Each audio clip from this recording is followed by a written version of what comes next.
giant belched forth the roar so hot. That's a valid complaint. Our friends... Need to speak to the Duchess, urgently. All right, you scamps. Story's done. Go find your parents. But the Pomerine, what about the story of Rittik and the dragon? That tale's for another time. But take a good look at the man who stands before you now. This is Geralt of Rivia, the master witcher who lent his valiant hand to the defeat of the giant Goliath. Master Witcher, is it true virtue always trumps villainy?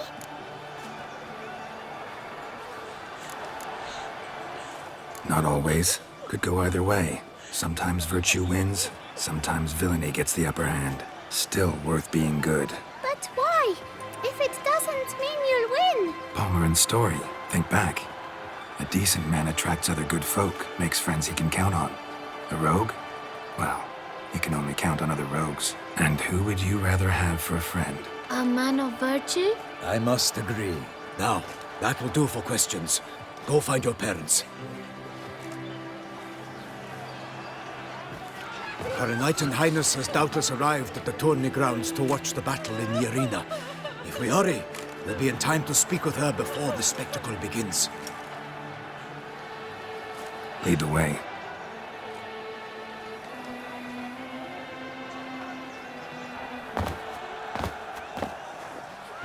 Who's fighting? Nilfgaardian gladiators? Close, but not quite.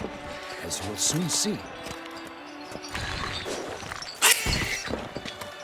Someone's gonna fight a Shaelmar? With only some bells on its tail to confuse it, slow it down? Whatever is the problem? The beast is a gift from the Emperor, no less.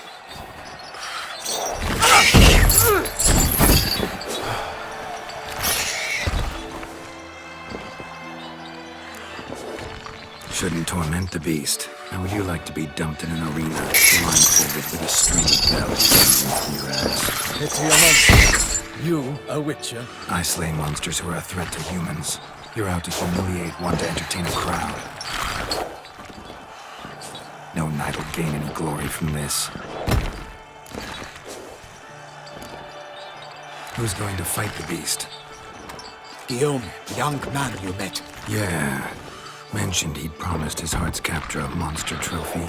Great love demands great sacrifices. Let's go.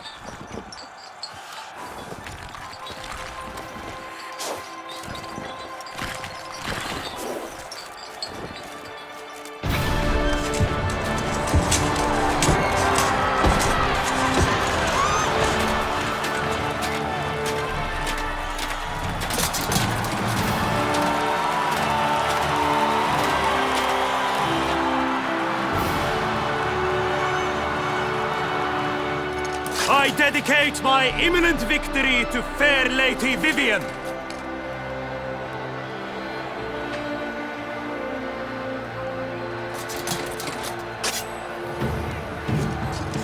It's begun. The fight shall have to end first. We must wait.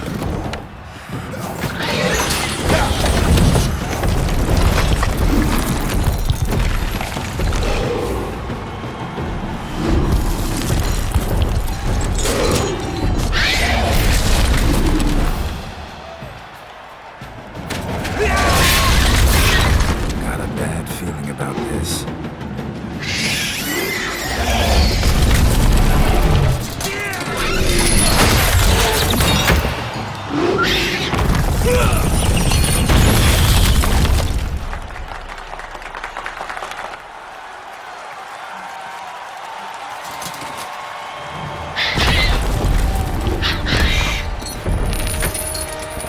Damn it.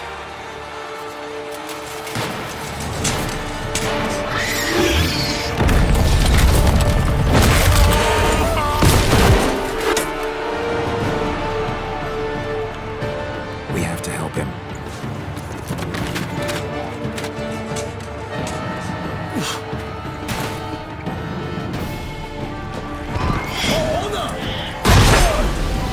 Gotta keep it down. Alas, for lightning, the beast heaved its foul girth. Then took the roar and knocked it to earth. Down came the Witcher in one mighty bound to give fight to the beast. Not Its good. currents confound. The fate of the beast has been weighed by the gods. Soon the Witcher shall triumph against all odds.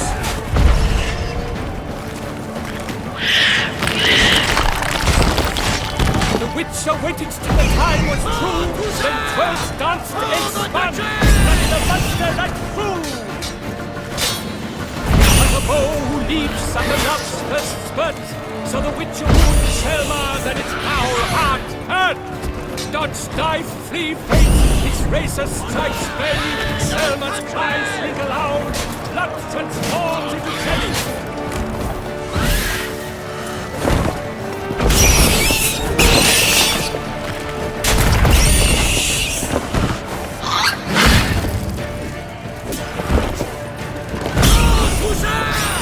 For the Duchess!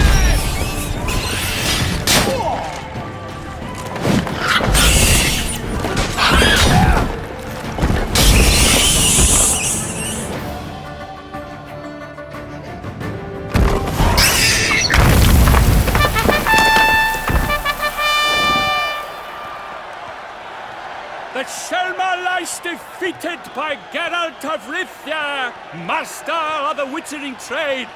Behold, as the last gasps of life seep from the beast.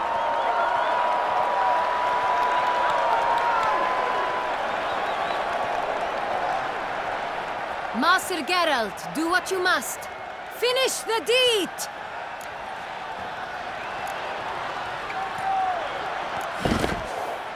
Monster's no threat. No need to kill it. A victor may always show mercy. It is his right. Long live Geralt the Merciful! Pikemen, see to the beast.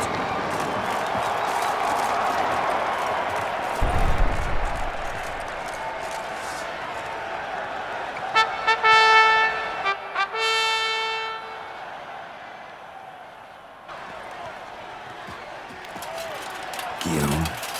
The lad came damned close to dying. I'm fine. Not hurt at all. Vivian? Smile as befits a hero and keep silent. Speech clearly pains you. She approaches.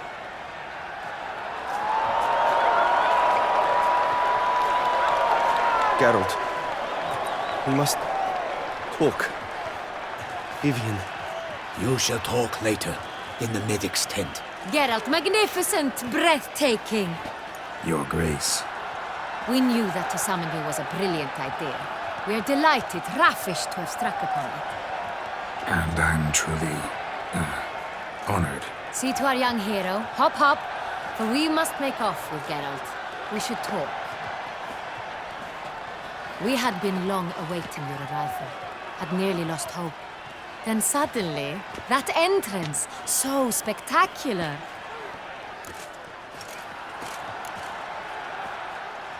Your Grace. Shaelmars are dangerous creatures, even to knights in full plate armor. Nonsense. In Toussaint, knights have battled beasts for mere glory since time immemorial. True.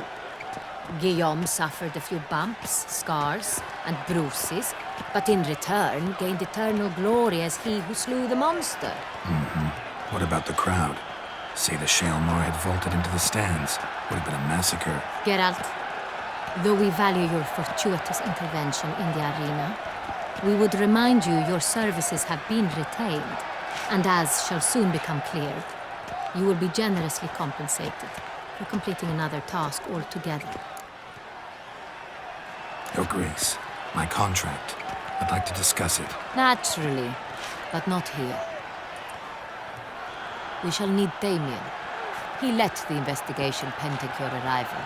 But wherever could he be? Come, we must find him.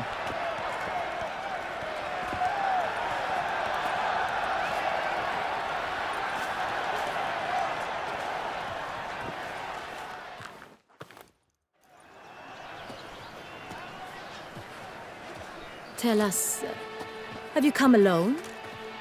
Or did Viscount Julian accompany you? Wish to see Dandelion, Your Grace? Yes, I mean, no. Yes. But solely to tell him we regret. Yes, deeply regret rescinding the death sentence we so justly handed down upon him. If we could turn back time, we would make certain he sat in a tower till he rotted. No, we would ensure he was broken on the wheel, then drawn, hanged, and quartered.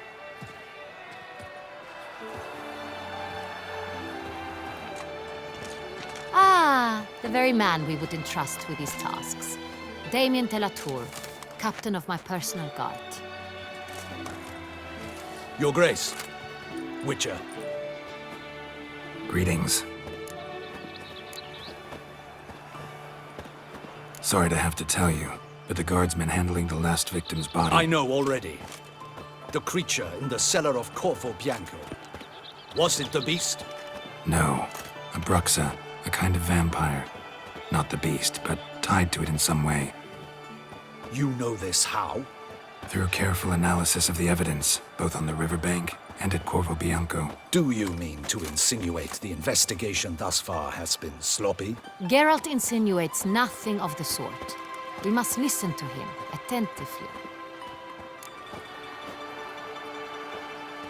I examined the body of the beast's last victim. Might have found something, need to analyze it. A quiet place, that's what I could use most right now. And maybe the help of an alchemist or a mage. Also like to hear all you know about the previous victims. Take it Sir de la Tour is my man for that. Firstly, call me Damien, please. Secondly, you should know I spoke against summoning you here. I've heard much about you. You bring trouble, or thus far have, always. And we've enough trouble as it is. Yet we are capable of defeating the beast on our own, without an outsider's help. I've no doubt about it. Damien, we settled the matter of the Witcher's employ some time past. Definitively. Since you have broached it nonetheless, let us discuss Geralt's pay. Are the legends true? Do Witchers usually demand that which you find at home, yet did not expect? Not quite, Your Grace. Law of surprise, it's something we invoke at times, but rarely.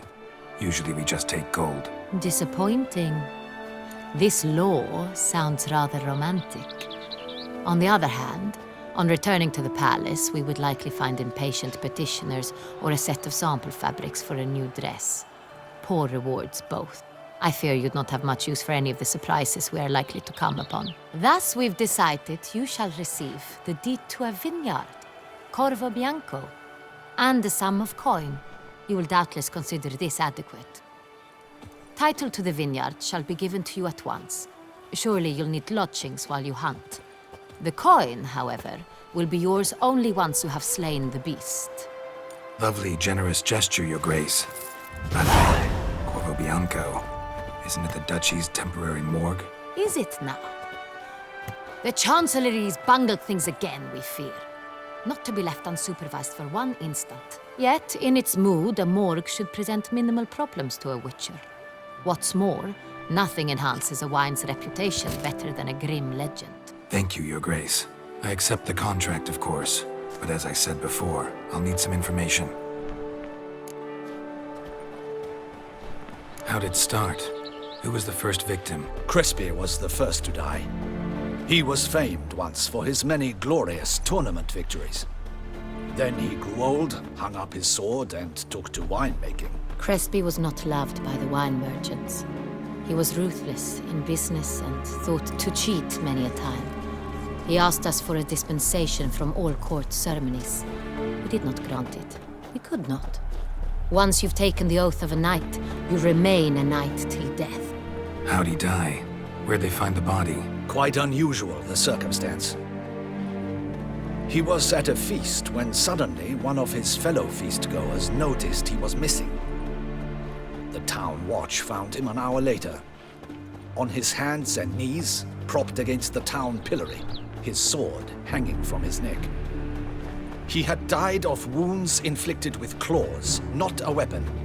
Blows of great force. So he died suddenly, but the body was on its knees, meaning someone posed it. So it seems. Second murder. Tell me what you know. In the city, there are certain nooks.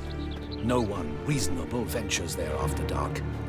Ramon Dulac's corpse was found in one such place. With the first murder, terror gripped the city. Its inhabitants grew wary, kept to safe areas. Consequently, news of the second victim came to us from a group of concerned cut-purses. Criminals fear the beast? Telling in a way. Take it you've excluded the possibility that Ramon died at the hands of these bandits. Do you believe me an amateur? Not hands, but claws killed Ramon Dulac. The wound was deep, clean. His body was found in the gutter, dressed in nightshirt and cap, a pillow placed under his head, and his sword replaced by a bed warmer. Ramon Dulac, a knight who but a dozen years past was an advisor to our father, the Duke. Someone went to a lot of trouble to make him look ridiculous. Maybe revenge was the motive. It's not out of the question. Dulac had shady dealings with the criminal underworld, but no one ever came forth with concrete proof of any misdoings. So, first two victims were knights, best years behind them. The same could be said of the third. Sir Delacroix was wont to claim that in modern times, knights face new challenges, enterprise being the latest addition to the chivalric virtues. He made a veritable fortune in the grain trade. Palmerin even nicknamed him Sir de la Stinch. Found a coin pouch on his body. Contained florins dating from various times, hailing from different provinces of the Empire. Delacroix loved coin, true, but had no patience for numismatics. Lots of similarities between the victims. All the bodies were found in strange places under extraordinary circumstances. Seems the murderer, whoever or whatever it is, has some meaning to convey. These were honorable men. We are horrified by the disdain, the disrespect with which they were treated. These were knights of Toussaint. Blast it. Might be the point. From what you say, none was a model of virtue. Ever considered that's what the beast's trying to draw attention to? All the murdered men were knights who swore fealty to the 5 chivalric virtues. And even if Knights of Toussaint swear fealty to what virtues exactly? honor, wisdom, generosity, valor, and compassion. 5 virtues. Why are they so important to your knights? Strange question. Your Grace, forgive me. I'm a foreigner trying to understand another land's customs. You are forgiven. According to legend, the virtues we cultivate were bestowed upon us by the Lady of the Lake. How we truly came to espouse them, none remember. In Toussaint, we believe men of low birth should be simple-hearted and obedient. We expect much more, however, of our knights. They are to be soldiers and courtiers, lords and servants. Thus, the need for clear moral guidelines. At the time of his dubbing, a knight vows to demonstrate throughout his life honor, wisdom, generosity, valor, and compassion. Beast seems to be pointing up moral decay, denouncing it. Victims were all humiliated. Might have been murdered to emphasize their lack of specific chivalric virtues. Honor compromised by the pillory. Wisdom by ridicule. Generosity by a coin pouch shoved down a throat. It seems to fit, true, though not perfectly. Can't discount the theory if it's on the lips of everyone in town. Say our reasoning's right. Next murder will be just as showy and denounce the victim's lack of the 4th virtue, valor. We can also assume that victim will be an elder knight. Let's think. At the moment, all the knights are either at the tourney grounds or in the palace gardens. Our annual hare hunt shall begin there shortly. Have you heard of the custom? Milton mentioned something. Seemed excited to prance around in a bunny costume. Not sure why. Hang on. Strange circumstances. A knight advanced in years. The famed cowardice of rabbits. Could it be that simple? Is Milton de Peyrac-Peyren the next victim? Milton also knew Delacroix. Told me so down by the river. Damien! To miss something so obvious. De Peyrac-Peyren, Crespi, Delacroix, and Delac formed a knightly team. It was years ago, but... They were a team? They were close friends, tightly knit, and as such, earned the trust of our father, the Duke. We often witnessed him turn to them with delicate matters. Later, their paths diverged. Unlikely to be a coincidence. Beast must know it too. It's a lead, I'm sure. Your Grace, we need to find Milton immediately. Rather problematic. You see, the garden entertainments are due to start, and he's disguised as the Hare, hiding somewhere, waiting for some tipsy courtiers to find him. The Hare's hiding place is a carefully guarded secret. We must call off the game, at once. First and foremost, we must remain calm. Damien, order the garden searched immediately, but discreetly. By no means can we disrupt the festivities. Panic will only incite the beast to strike sooner. And you, Witcher, follow me. My gardens, my night, I shall take the fall. A murder is out of the question. I will not allow it. Not near my palace. Horses! Ready our horses!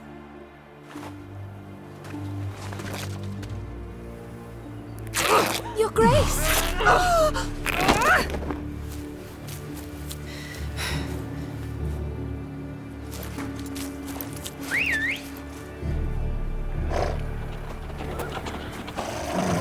What the hell? Why, I should... Your Highness, Mind it doesn't get wrinkled. Onward!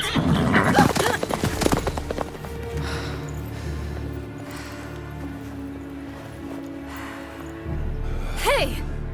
That is silk! Be careful! Give it to me!